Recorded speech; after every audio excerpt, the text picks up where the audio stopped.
Why does this unattractive girl still reside in her parents' house? It's quite bothersome. Could you kindly vacate the premises immediately? You clearly don't belong here. Pack your things and return to your parents' house. About a month after my husband passed away, I found myself living with and caring for my mother-in-law. These harsh words were directed at me by two individuals. Did I do something wrong? I've been contributing by paying $3,000 a month for rent. However, if they view me as a nuisance, I'll leave the house as they wish. A month later, an apology came from my mother-in-law, tears streaming down her face. But apologies alone won't resolve the issue. I decided to share a surprising fact with her. It had been a year since I married her son, and we have been living in their house. My husband and I share the love for camping and outdoor activities, quickly bonding and leading to our marriage. Now I was taking care of my mother-in-law, who had been alone since my father-in-law's passing. Her initial animosity turned into gratitude, and we built a genuine parent-child bond.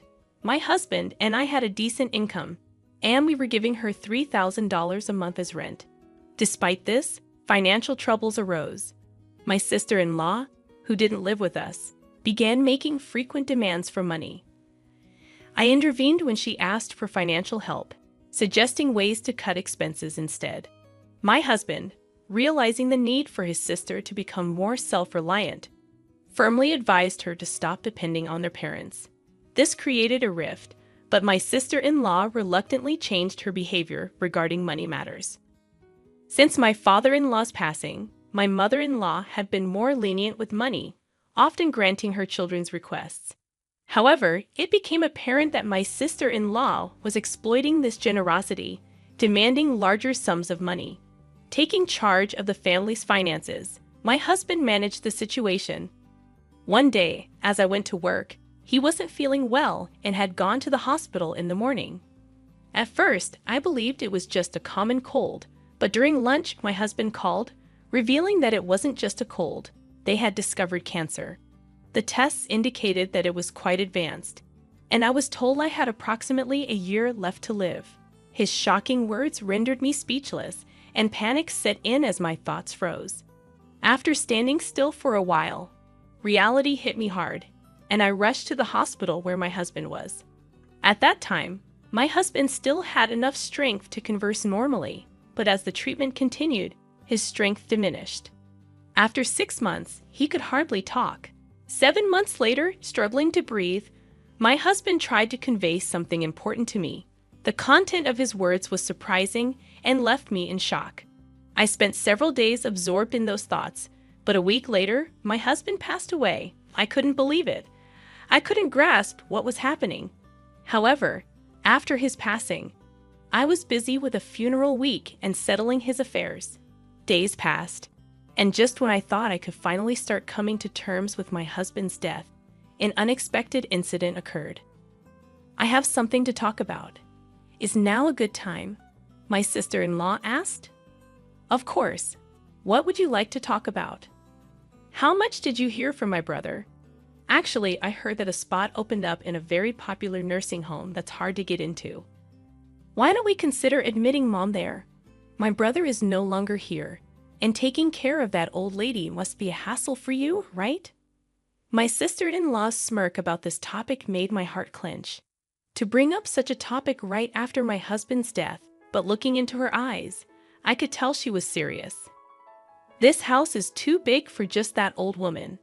Don't you think it's a waste if my family and I live here? You can live alone without any worries. I think it's the best choice for everyone. While my sister-in-law didn't say it explicitly, her remarks gave the impression that she had been eagerly awaiting my husband's death. The way she trivialized my husband's death and her disdainful attitude towards my mother-in-law, I couldn't tolerate it anymore. I appreciate your suggestion, but I have no intention of doing such a thing. I plan to continue living with my mother-in-law, taking my husband's place. When I firmly declined, my sister-in-law left the house in a bad mood. Originally, it seemed she viewed my mother-in-law as a convenient source of money, so her attitude was not surprising. However, I was honestly shocked by her blatant actions. Nonetheless, I had no intention of letting my sister-in-law have her way, nor did I plan to put my mother-in-law in a nursing home. But an event a week later shook my resolve. Upon returning from work, I found my mother-in-law glaring at me angrily, and my sister-in-law smirking beside her. "I'm disappointed in you. I want you to leave this house. How dare you plan to put someone in a nursing home without consulting? What are you trying to do, take over the house?" "No, that's not my intention." "What do you mean? Why don't you just be honest? It was your proposal, wasn't it? You said to put Mom in a nursing home and sell this family home, and suggested we split the sale proceeds, didn't you?" "I never said such a thing." Shocked by this unexpected betrayal, I struggled to speak, but managed to express my thoughts. I was genuinely taken aback, completely unprepared for such forceful tactics just because things weren't going her way.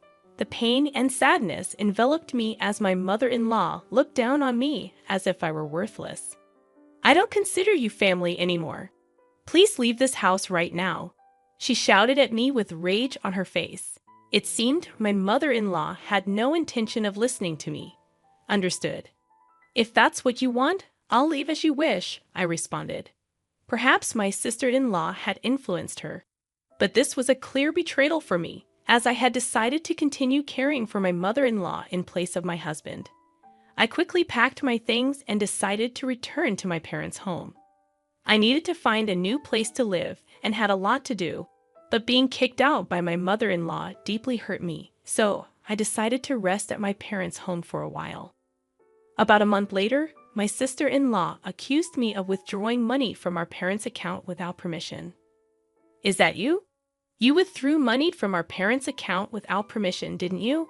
Why is there not a single dollar left in the account?" "Don't say such ridiculous things. Are you calling me a thief now?" "Pretending you don't know. If you keep doing this, I'll get the police involved. Come to our parents' house right now." After saying this, my sister-in-law abruptly hung up the phone. Caught in someone's conspiracy and now being accused of theft, I had had enough. I had anticipated issues with the mortgage of the family home. There must still be several years of mortgage payments left unpaid. Honestly, I didn't have the time or energy to deal with my sister-in-law. I wanted to cut ties, but I had reasons why I couldn't. There was still a truth I had to reveal. With a heavy heart, I immediately headed to my in-laws' home. Just like the day I left, my mother-in-law glared at me, and my sister-in-law was there too, giving me the same look. Did he steal money from the house or withdraw it from the account? "I don't know, but give it back quickly. You both were working, right? So, there must be a significant balance, right?" "What are you talking about? There's nothing left of my father-in-law's inheritance. We've been covering all the living expenses and rent. Do you think the inheritance would cover everything?" "What, really?" My words left my sister-in-law looking at my mother-in-law in surprise. It was clear that there was an understanding between the two. My mother-in-law knew that we had been financially supporting the family home, but she probably thought that my father-in-law's inheritance was sufficient for a while. However, the actual situation was quite different. Maybe in this situation, isn't my mother-in-law the victim? Mother-in-law, it was your daughter who was misusing father-in-law's inheritance, wasn't it? At that moment, my mother-in-law's expression changed dramatically. There was an air of confusion, as if she couldn't grasp what I was saying. But I never lied to deceive others. The attitude of my sister-in-law made it clear that what I was saying was true. Her expression changed the moment the inheritance was mentioned, even though she had been glaring at me sharply before. "I've seen through the schemes you've been plotting and the misdeeds you've been committing. Actually, my husband revealed to me that since we started living together, he took over managing the household finances. He noticed a significant decrease in the inheritance supposed to be received by my mother-in-law, and he found it abnormal. Moreover, my sister-in-law's frequent and unusual financial requests seemed suspicious to him, so he confronted her. It turned out she had withdrawn cash from the inheritance without any permission. She was actually stealing." "Wait, is that true?" My sister-in-law stammered in confusion the moment I revealed the truth. My mother-in-law's anger immediately turned towards her. It seemed my mother-in-law hadn't realized the money was gradually decreasing, as she had been living modestly since my father-in-law's passing and never paid much attention to finances. My husband, being in accounting, was aware of even minor financial changes. This misdeed came to light when he confronted my sister-in-law. Yet, for my mother-in-law, her daughter remained precious, leading my husband to keep it a secret under the promise of repayment. The reason my husband sternly stopped her from borrowing money from my mother-in-law was because of this.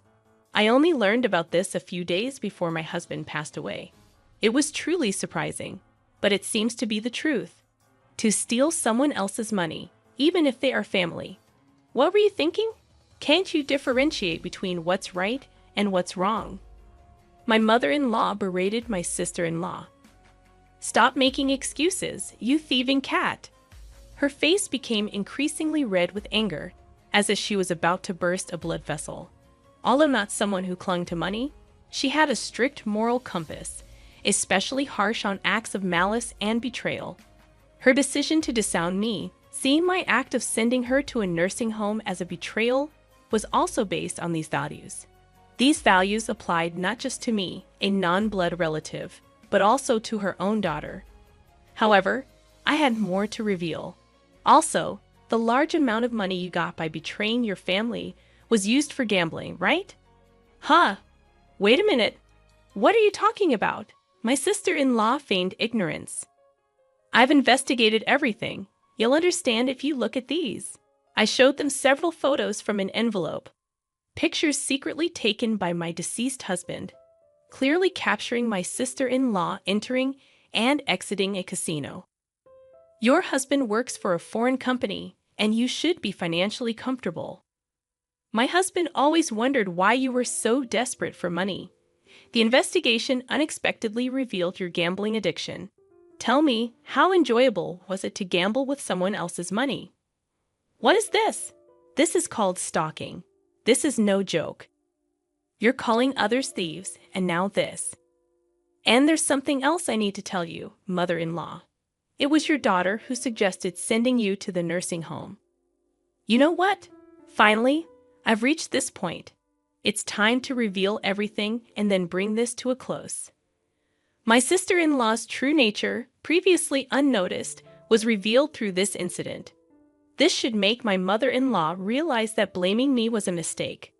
Additionally, my mother-in-law was also manipulated by my sister-in-law's schemes. With the truth out, she should understand my position. I'm not sure if this will be conclusive evidence, but I want you to see this, I said, presenting my mother-in-law with the text messages between me and my sister-in-law. The history showed my sister-in-law sending me numerous links and nursing home suggestions, serving as evidence of her scheming. Were you really planning to abandon your own mother? That's not it. It's all a misunderstanding. Please just listen to my side of the story. My sister-in-law pleaded. It seems you plan to kick my mother-in-law out and live here with your family, right? This house isn't that old. It's still perfectly livable. Who was it that was thinking only of themselves, trying to take everything? Can you think about it calmly for a moment? As I spoke, my mother-in-law seemed to grasp the situation. She then looked at me sadly, as if she knew what she did was wrong, and turned her angry voice towards my sister-in-law. How selfish can you be to repay kindness with betrayal after all this time thinking of you as family? How do you see me? Don't mock me. Wait, just listen. There's a huge reason for this. At that moment, a loud noise echoed from the hallway, and footsteps followed as my sister-in-law's husband entered the room. Sorry I'm late. Got caught in traffic. It's okay. Oh, mother-in-law, I hadn't told you yet, but I asked him to come. I left the house key open so he could enter any time. Surprised by the sudden appearance of my sister-in-law's husband, both were taken aback. I explained the situation, and they quickly understood this issue wasn't just between me and my mother-in-law. It also affected my sister-in-law's husband. My sister-in-law's husband could easily access his salary and savings, raising further suspicions as she had been embezzling my mother-in-law's money. I had spoken to him in advance and arranged for him to hear the conversation via phone. I've been listening from the start. Enough with the excuses. Just admit your mistakes already. That's despicable. But what you've done is a serious crime. I was shocked when I checked the bank account earlier. It was a big mistake to let you manage our finances. The atmosphere froze in an eerie silence due to the incredible anger of my sister-in-law's husband. Having said all I wanted to say, I decided not to intervene further and just silently watched my sister-in-law's husband lecture her. His reprimands were so intense that it made me tremble just watching, but I didn't feel bad for her at all. I only thought about ensuring she repays the money, and that she shouldn't assume this would be the end of it.